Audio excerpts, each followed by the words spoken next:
Welcome to Round Hill Radio, the podcast from Round Hill Community Church.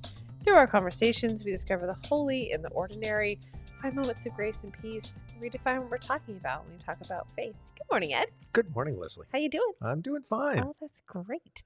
So we last week or 2 weeks ago discussed Maundy Thursday, We did. and now we're kind of diving into this idea of, we've had Easter, Yes.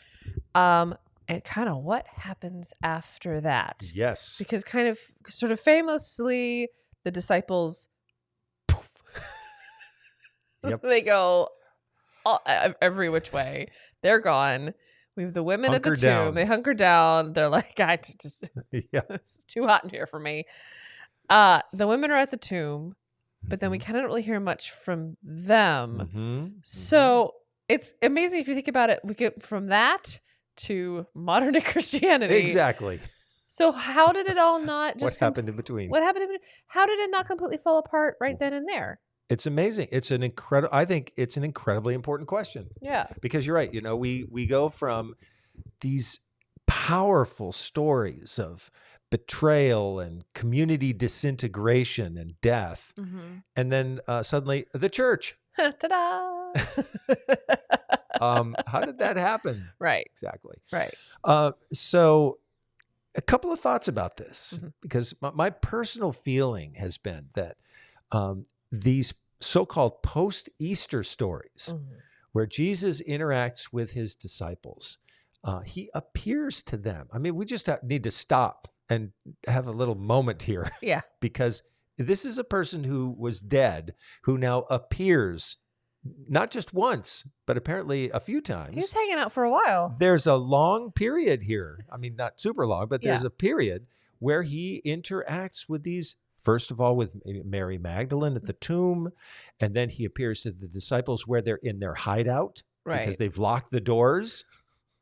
And he walks through a wall in order to interact with them there. I'm just picturing. To me, the disciples are kind of the avatar for us. Right. They're kind of disasters, and they never say the right thing. They're always like, wait, what? The what? What? There's a little like, is there a time with the seven dwarves? Possibly.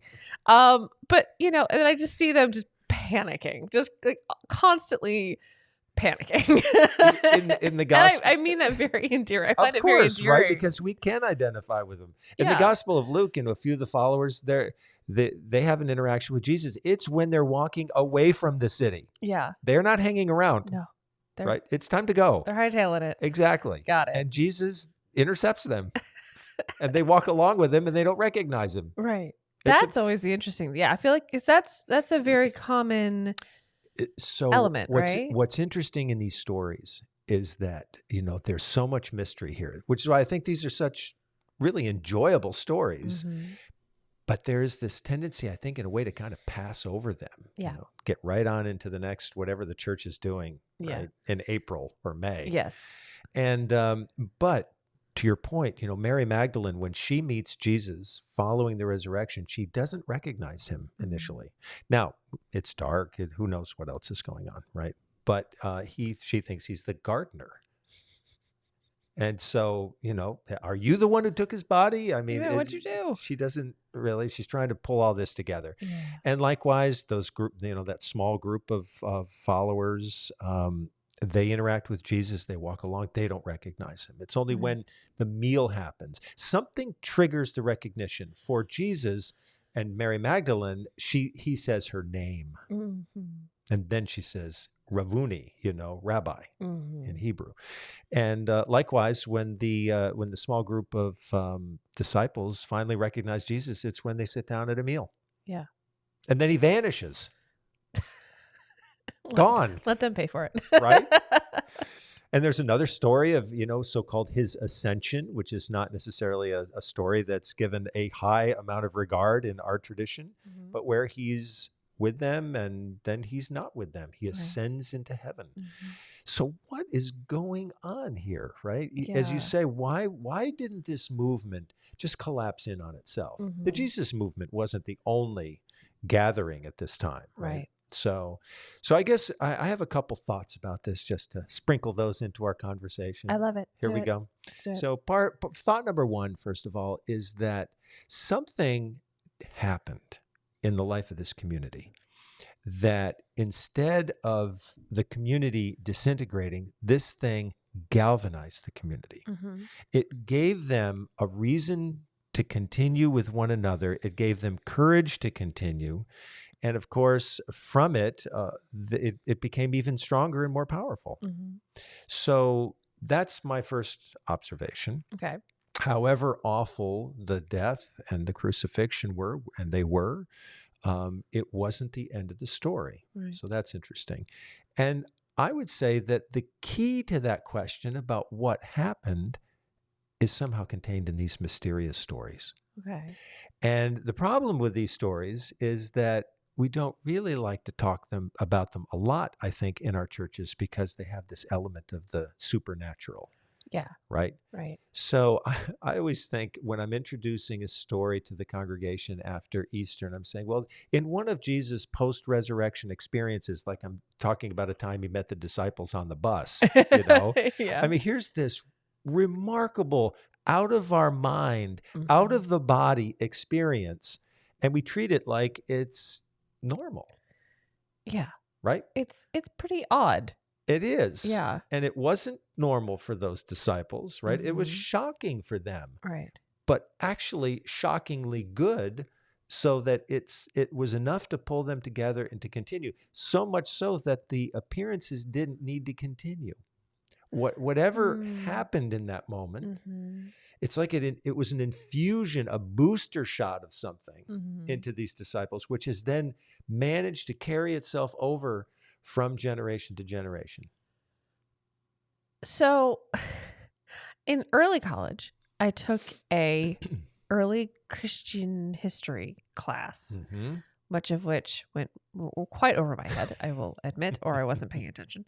What has stuck with me, a few things, but the one that applies in this moment is that a lot of the disciples, and forgive me, please correct me if I remember this incorrectly, was that they believe that the second coming of Jesus, or Mhm. this sort of heaven on earth, goes by so many names, Mm-hmm. would be imminent, Mm-hmm. would be in their lifetime. Mm-hmm. What impact do you think that had?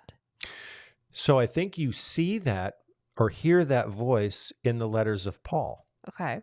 because that's something I think he very clearly seems to have believed. Mm-hmm. And actually, the letters, to show you how confusing the chronology is, the letters that we have from Paul writing to these little congregations around the Mediterranean were actually written before the Gospels. Okay. So the gospel stories come later. Right? Now, he does talk about the resurrection. He writes extensively in one of his letters about it.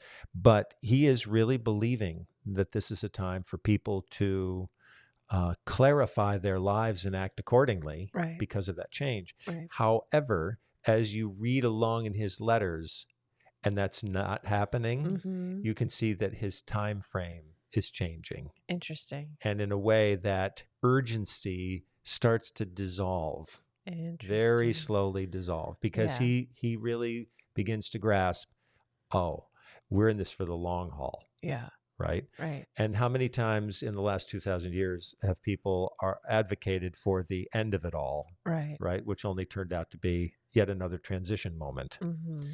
So you're right. That was very much alive and at large. And it's interesting because in the appearances that Jesus makes to his disciples, you don't really have him communicating that kind of urgency. It's Right. more about, I'm going ahead of you to meet you there. Right. Or he says, peace be with you. Or look at my side where I was wounded. Look at my hands. He's wounded. Mm-hmm. And so from those stories, the church has taken strength and courage to meet the challenges. And in a way, that early urgency that it's all going to come to an end soon, it starts to drop away. Right. It no longer has the fuel to carry the meaning and the message. Right. The church needed something else. Yeah, it is so interesting because I remember part of that conversation was talking about how the um, traditions where celibacy is prioritized, that sort of is the start of that, because they Mm-hmm. were not marrying, they were Mm-hmm. not focusing on the earthly life. Right. They were really focusing on their religious and spiritual lives, and so that's sort of when that kind of thing started, and that's sort of the sort of outcrop of that. Mm-hmm. So Mm-hmm. in the Bible, in the Gospels, what do we get after the resurrection story? So we get Mm-hmm. Jesus coming back Yes. and then ascension. Mm-hmm. Do we have anything after that? I should know this. I don't. It's a fantastic question. Thanks. Um, so the one thing I'll give you as one little example of what the church gets. So the gospel according to Mark has what some people have called a dangling ending.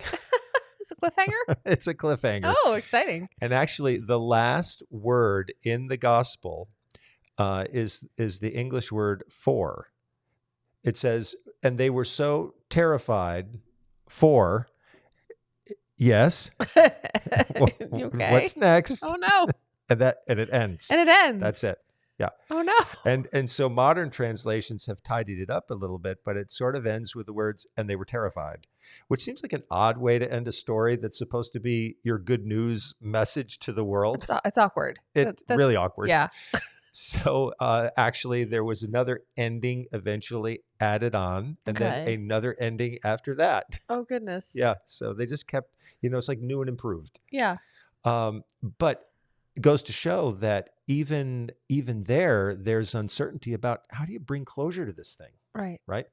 The other gospels treat it differently, and I would say the one gospel that's most interesting in terms of so what happens after the resurrection, after the appearances, what goes on next? Yeah. That's the gospel according to Luke. Okay. Because his is truly a 2-volume work. And so you read Luke, you must then read Acts, because it's believed that he was the author of both. Okay. And when you get Acts, then you have the new infusion of energy into the life of the church. Isn't the bodily appearance of Jesus meeting his disciples again? Yeah. It's the Spirit. Okay. And Luke spends a lot of time referencing the Spirit. Mm-hmm. It's invisible. It's alive. It's at large. You can't contain it. You can't control it. Right. But it's there.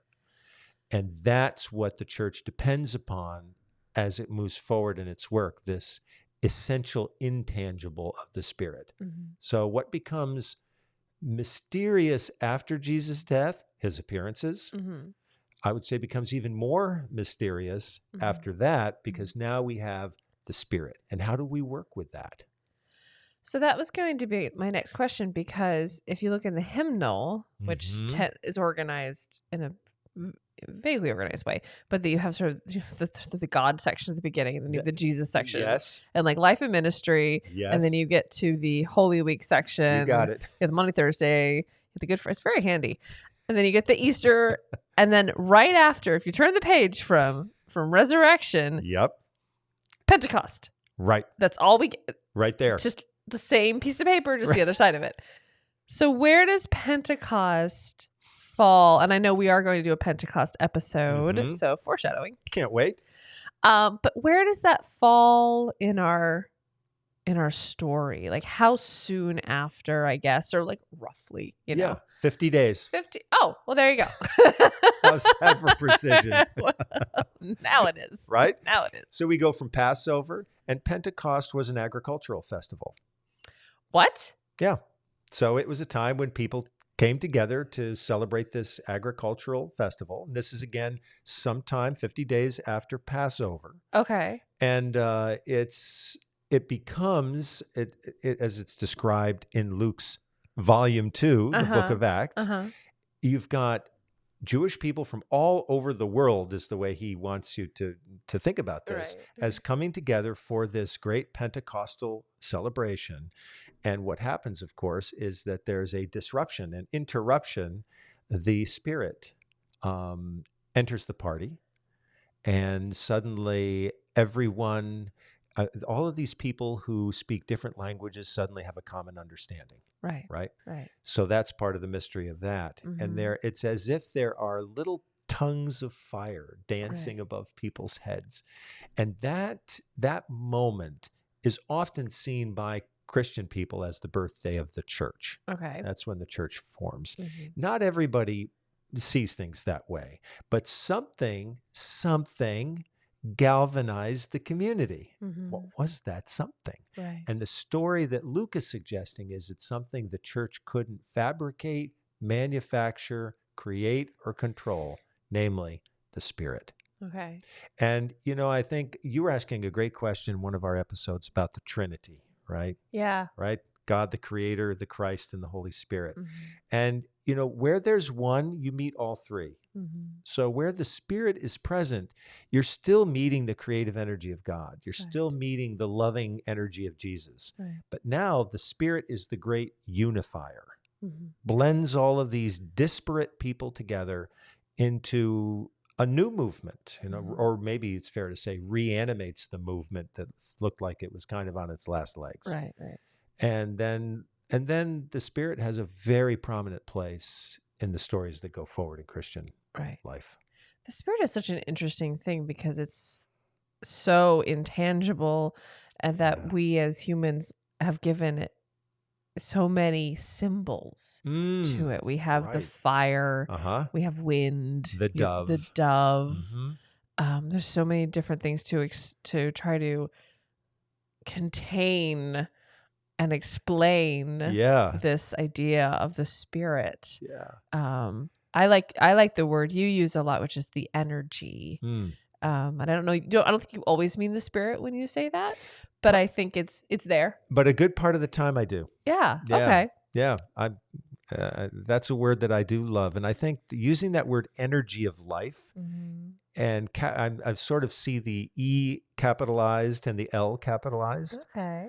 And that is a universal energy. Right. And I think that, in some ways, to think about Christianity as a universal religion makes sense when we start to think about that emphasis on the Spirit, Right. right? And that is something we do have in common with other religions, Right. right? So in terms of that spiritual energy, Mhm. Jesus becomes a way of manifesting that, Mhm. right? But it's really the Spirit that underlies everything, and it's the Spirit that's present at the very beginning of the book of Genesis, right? When the creation is still kind of messy, Right. chaotic. It's the Spirit that's there brooding to think about, I wonder what I could do with this, Yeah. right? It's that wonderful. So spirit and breath are the same word in Hebrew and the same word in Greek.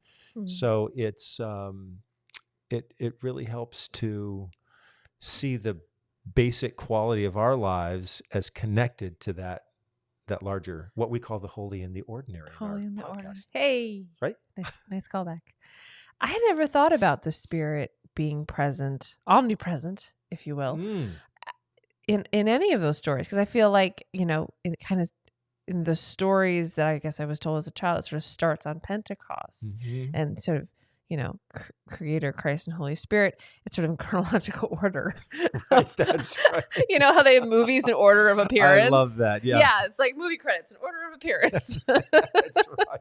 I think that's exactly how the church has portrayed them, Yeah, right? yeah. Sort of this newfangled idea. Oh, there's a Spirit, and I love thinking about this way, that we've always had all, and they're just different presentations and expressions of it. Yeah. Yeah. Well, some of the early Christian fathers, as they're called, but those St. Augustine and others, they could go a little far with this, because then they started to read back into some of these Hebrew Bible stories and see Jesus everywhere, Yeah. right? Because they in a sense, they had this. The good sense was that in the Trinity, all these energies are commingled, Mhm. right? But Jesus was not really around, when in the same form. Let's put it this way: Mhm. when these stories are being talked about. Right. So it's interesting to think of it being all of these energies intertwined, moving with one another, a dynamic working all the way through history. Mhm. That's really a fascinating thought. So when we're talking about these post-resurrection stories, are a lot of these stories happening at the same time that the Gospels or New Testament books that were eventually codified are being written? Is this kind of all happening at the same time? So I get the sense that these stories have been communicated orally for Mhm. some years Okay. before they're being written and codified. Uh-huh. Depending on the particular gospel and who's making the argument, some of these stories are being communicated orally for 70 to 90 years. Wow. Which That's a is long period of a time. really long time. And during that period of time, the letters of Paul are being circulated. Mhm. So that they're alive and at large. Mhm. But what if the Gospel of John, as some people think, is not being written until 90 years after Jesus died? Right.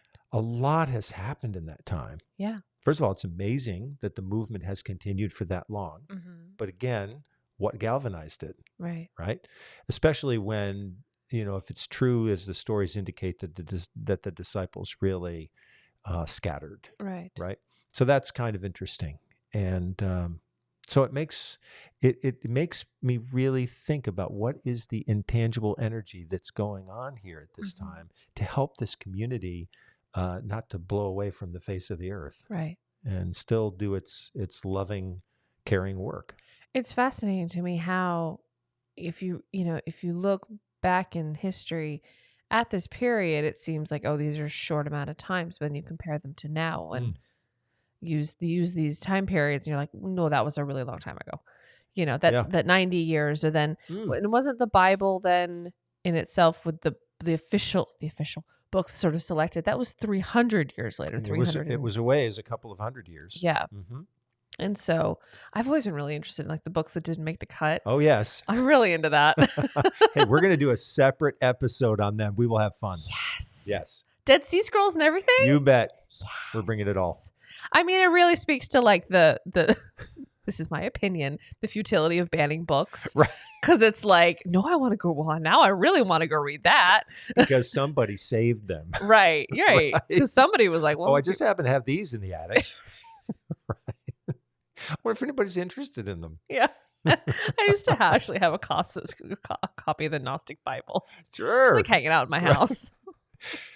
There is a new translation of the Bible called the New Testament Yeah. that includes those texts right Really? along with all of the ones that we typically read from. And Now we're talking. there's an expansion of the whole understanding. Yeah. Right? It feels just anti-establishment enough for me. I'm really into Well, it. we'll help you with that. We'll see. We'll give some encouragement to that side of you, right? Oh, excellent. Now this is the kind of Bible study I can get behind. At last. Yeah, the director of music being like, now we're talking. We got you hooked. But it's just we were talking, I think, like a month ago now about how, the Psalms, Mm. right? You read some of these stories that are a little on the drier side. Mhm. And then you get to the Psalms and you're like, wow, there's a lot of emotion there. Right. Oh my gosh. Everything know. that one could possibly feel It's like that. is contained. Right. It's like that. And I in some ways, that's true of these gospel stories towards the end of Jesus' life. It's not to say they're not true before that, but especially all that material we have of his last week of his life. Mhm. And then let's just say the first few days after the resurrection. Mhm. It's the whole gamut of emotion. Yeah. It's the worst grief imaginable. It's the most amazing exultation imaginable, and Right. everything in between. Right. It's and with Shakespearean comedy of errors of Oh, mistaken identity thrown in to spice things up. right, exactly. And one of the things that I guess I would most want to say about these post-resurrection stories, there's so much healing in them. And a lot of those stories are about the forgiveness that Jesus extends to his disciples because they must be guilt-ridden. Yeah. And so there's real care taken to offer love and to commission them to go forward, because otherwise the weight of the past would be too much to bear. I think this is a really great message for all of us. We all have something in our past we carry with us Sure. that feels like a weight that Yeah. we just can never leave.